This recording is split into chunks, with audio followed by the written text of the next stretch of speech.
Welcome back to Little Mama Schoolhouse. At first I was thinking this was my last video, but then I realized that I am teaching pre-K this year, so there will be one more video following this of my curriculum choices, and obviously for pre-K there's not necessarily anything super formal there, but I will kind of share some of the resources that I do use for pre-K. So that video will be coming out hopefully shortly, but today I wanted to share my curriculum picks for my first grader for the upcoming 2023 to 2024 school year.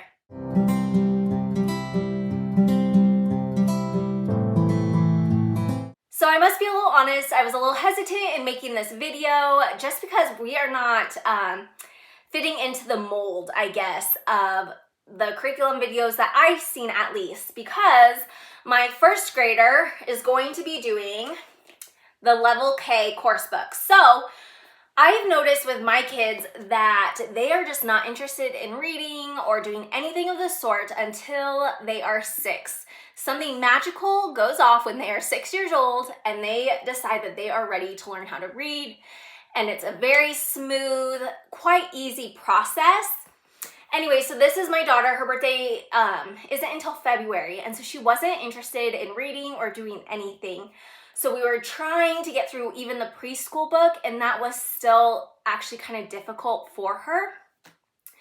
Okay, so she turned 6, the little light bulb goes off, and she was able to fly through the rest of her preschool book, did the pre-K book, and then she didn't start this until about mid-March, maybe the end of March.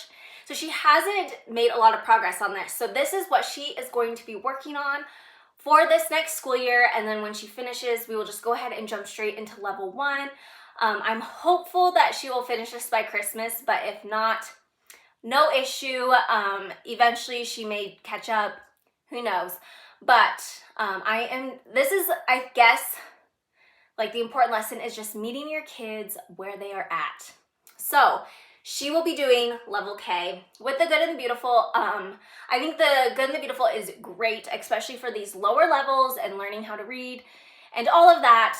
So she will continue with this for the next few years at least. And then maybe by then she'll get her reading list and we will move forward in that direction. But until then, she will be continuing with the Good and the Beautiful language arts. So she was doing the old math. She did that last year. She just has a few lessons left.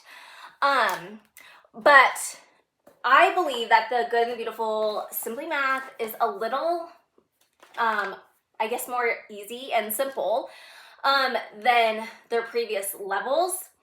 And so although she didn't finish it, there's a lot of repeat information that she learned from last year in the Math 1 books. So I'm not worried about her just going ahead and jumping into this. So again, I split these into 2. So she will finish this one by Christmas, and then she'll have January through the end of the year to finish this one, which should be easy. So she will be doing Math 1 for that. Okay, so then she will also be joining us for Story of the World. She was really little when we did this last, so this will be all new for her, and I think it will be fun. Again, she is like super into the crafts and activities, so I think it will be perfect for her. And then she will be participating in our science co-op, so she'll get space science, marine biology, and then the Beautiful Feet nature study, as well as the geography, where we will be studying the continents. So she will get all of that from our co-op, which will be great. And then for her, so she again has to choose 2 electives to do, once like inside the home and one outside the home. So her outside the home one is ballet. She took ballet lessons for a number of years, and then last year she switched over to gymnastics, made the competitive team, but ultimately I decided that I wanted to see her in ballet. So she is moving back to ballet, at least for this year, maybe next year. And then if she decides to go back to gymnastics, she can do that. So I give a list every year to my kids of just ideas that they can do for electives.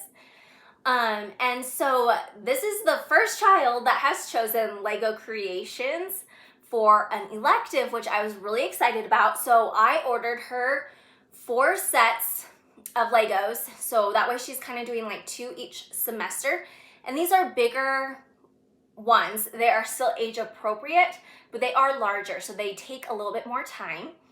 And before I show them, I just wanted to give like this little blurb about things, because I feel like all these curriculum videos come out, all these hauls of curriculum and book hauls and supplies and all those things come out, and sometimes it can seem really overwhelming. And I never want people to like feel like I buy all the things. So this came to us in a grant, which was so awesome. So it was a federal grant given to the states, and our state allowed families to apply for this grant. And the list was rather short of what was approved and what was not approved, but on there were Legos. And so that's how I was able to purchase these sets, was using that grant money that was specifically put towards Legos and therapies and all those types of things. So I'm really, really grateful for that. So the first one that she did, and she has already completed this one, she did this one a couple weeks ago, is the Lego Friends Organic Farm. Super cute. I try to get around their age, but this is a rather large one. And she had a lot of fun with this. And then she will, probably in about October or so, she'll put together the next one, which is Raya. So again, I just make sure it's around the age, and then they get to put this together. So this is, again, what she is doing for an elective. So this she'll do in January or so. The Ultimate Adventure Castle. Came with a bunch of just different princesses, so she was excited about that. And then to finish up kind of the school year in about March or April, she has this last little set that she will put together. So those are her electives. For the Lego Creations, where she's so young, I don't have a lot of high expectations. She's just expected to be able to put these together by herself, but I'm more than willing to come help her, but she just can't have sibling help. So she puts it all together, and then usually she'll explain and show me what she built and kind of just explain how the process went. And that's all I expect from that. So I will add in for handwriting. I skipped over that. Handwriting, she will be copying from the scriptures, just like her older sisters are doing. So she will do that. And then she also requested to do Explode the Code. I am not like a huge lover of it by any means, but she did one of the books last year and she really enjoyed it. So that was her request, was that she get to do it again. So I bought her just Explode the Code #1. So we will work through that together, but she really enjoys that.